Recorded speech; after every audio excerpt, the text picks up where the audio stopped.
My name is Elena, and I've been married to Michael for 7 years. Ours wasn't a whirlwind romance.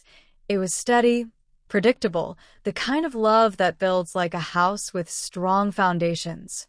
Michael is the sort of man who never forgets to fix a broken hinge or fill the gas tank before it hits empty. Reliable. Safe. At least, that's how I always thought of him. But there was one thing about Michael that didn't match the rest of his dependable character, his love for going out late at night with his friends. To be fair, Michael never pretended to be someone else. Even before our marriage, he had nights where he disappeared into the city lights, coming home in the early hours, his breath carrying the faint scent of whiskey and cigarette smoke. At first, I thought it was charming, part of his carefree, adventurous nature. But as the years went on, those nights became the shadow that stretched itself across our relationship. I can still remember the very first time I called him late at night. We had just moved into our new apartment. He'd said he was going out with the guys after work, just for a couple of drinks, nothing big. At 11, I stared at the clock, telling myself I shouldn't worry. Midnight passed, and I kept rereading the same page of my book without understanding a word. By 1, I gave in. My hands shook as I dialed. Hello. His voice was half laughing, half shouting, the music pounding behind him. Michael, what time will you be home? I asked quietly. There was a pause, and then his laughter again. Don't wait up. Just a little later, okay? I didn't press. I hung up, and when he came home at 3, stumbling through the door, I simply tucked him into bed. But the relief I'd felt after hearing his voice on the phone became addictive. That's when the habit began, the calls in the midnight hours. Years rolled on, and my calls became routine. Whenever he went out, no matter the occasion, I would call. At first it was once. Then it became 2, 3, sometimes 5 times in a single night if he didn't pick up. He'd sigh when he answered, already recognizing the tone in my voice. Elena, I'm fine. Just with the guys. I just want to know the time, Michael. That's all. But of course, it wasn't all. What I really wanted was reassurance, proof that the night hadn't swallowed him whole, that he was still tethered to me even while he was lost in the haze of neon lights and bar chatter. Michael grew used to it, I think. Sometimes he answered tenderly, his voice softening as though he understood the worry stitched into my heart. Other times, he was curt, annoyed, muttering that I was ruining his fun. But no matter his tone, I always made the call. One night about 3 years ago, everything came to a head. Michael had told me he was going to a coworker's birthday party. I'll be back around midnight, he promised. Midnight came and went, and his phone rang without answer. At 1, still nothing.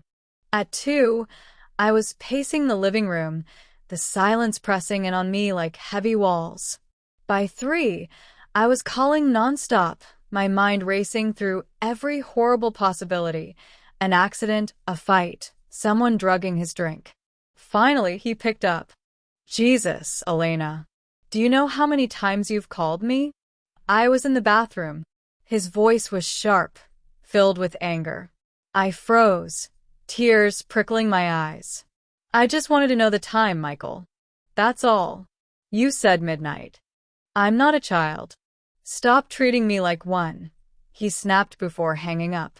When he came home hours later, he slammed the door, furious. That was our first real fight about the calls. For weeks afterward, we barely spoke. He avoided staying home, and I, in return, dialed less, but the habit never fully disappeared. Because no matter how much it upset him, the thought of silence worried me even more. Over time, our fights smoothed into something else, a quiet understanding. He stopped promising early returns. I stopped pretending I didn't care. Whenever he went out, I would call once, maybe twice, just to hear his voice. He'd answer, sometimes with exasperation, sometimes with tenderness, but he always answered. It wasn't perfect, but it was our rhythm. I told myself that's what marriage was, finding balance in imperfections. Yet deep down, I sometimes wondered, why did I need those calls so desperately? It wasn't just fear of danger. It was something more. I feared that while he was out there, laughing, drinking, surrounded by people who made him feel alive, he might forget about me. That our life, built on routines and shared groceries and bills, might seem pale compared to the thrill of the night. One Sunday morning, Michael brewed coffee while I sat at the table, scrolling through my phone. The memory of the night before still hung in the air, me calling him at 1:30 a.m., his irritated voice answering, "Still here, still alive, Elena." Finally, I broke the silence. "Do you hate it when I call?" He paused, pouring coffee into his mug. "Sometimes." "Then why do you always answer?" He sat across from me, his eyes tired but honest. "Because I know you'll never stop worrying. And maybe it means you still care." The word surprised me. In that moment, I realized the calls weren't just for me. They had become for him too. A tether, yes, but also a reminder that someone was waiting, someone cared enough to lose sleep over him. He reached across the table, covering my hand with his. "I don't want to fight about it anymore, Elena. Just trust me, okay?" I nodded, though the trust he asked for wasn't so simple. Still, something shifted that morning. The calls didn't stop, but they softened. They became less about desperation and more about connection. Now, 7 years into our marriage, the pattern remains. Michael still goes out, though not as often. His hair is thinner, his face lined with the quiet signs of age. But when the city calls, he answers. And when the clock creeps past midnight, so do I. Last Friday, he went out for his friend Daniel's bachelor party. At midnight, I stared at the clock. At 1, I picked up the phone. "Hello." His voice came, familiar and warm. "What time will you be home?" I asked, the words automatic by now. He chuckled softly. "Soon, Elena. Not too late." And though I still lay awake until I heard the sound of his keys in the lock, my heart no longer raced like it once did. The calls had become less about fear and more about ritual, a thread tying us together across the distance of neon lights and dark streets. Sometimes I wonder what others would think if they knew about our ritual. Some might say I'm controlling, insecure, clinging too tightly to a man who simply wants freedom. Others might say Michael is careless, choosing bars and parties over the warmth of home. But the truth is simpler and maybe more complicated. We are two imperfect people learning how to hold on to each other in our own way. The calls are my flaw, born from fear and love tangled together. His nights out are his flaw, born from restlessness and a need for escape. But together, somehow they balance. Marriage, I've learned, isn't about erasing flaws, it's about weaving them into something that can last. So yes, I still call him when the city swallows him whole. I still whisper the same words I've said for years. "What time will you be home?" And every time, he still answers. And maybe that, in its own quiet way, is love. It was a Tuesday night when the change finally came. Michael had gone out again, this time claiming it was just a quick drink with a colleague who was leaving the company. I nodded, forcing a smile, but in my chest, the same weight pressed down. The hours ticked by. Midnight. 1, 2. I called, and he answered, his words slurred. "Elena, don't wait up. I'll be home soon." But soon stretched into another hour. When he finally staggered in at nearly 4, I was sitting on the couch, the lamp casting a soft glow on the room.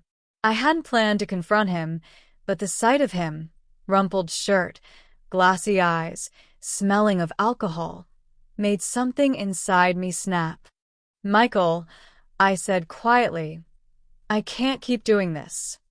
He stopped, blinking at me as though the words were in another language. Doing what? He muttered, dropping his keys on the table. Living like this. Waiting. Calling. Begging for scraps of your time while you waste the night away. I married you because I wanted a partner, someone to share life with. But half the time, I feel like I'm just a voice on your phone, dragging you back to reality. My voice cracked, and for once, I didn't hide the tears. Do you even understand how it feels to wonder every night if you're safe, if you'll come home, or if you've chosen that world out there over me?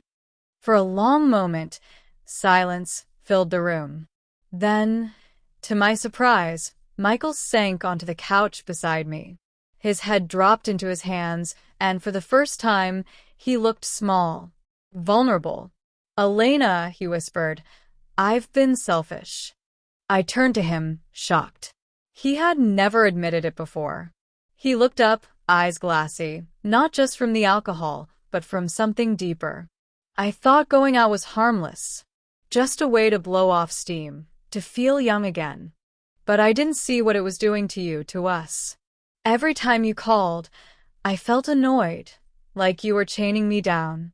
But I see now, you weren't trying to control me. You were trying to hold on to me, and I kept pushing you away. My breath caught, the ache in my chest both softening and tightening at once. I don't want to lose you, Elena, he continued, his voice breaking. If it means giving up these late nights, then I'll do it. I'll stop. No more disappearing into the city. No more making you wait by the clock. I promise. I searched his face, looking for cracks in his words, signs of another empty vow. But what I saw instead was sincerity, raw and unpolished. Do you mean it? I asked, almost afraid to believe. He nodded. Yes. I've taken your love for granted for too long. No more, Elena. From now on, I come home to you.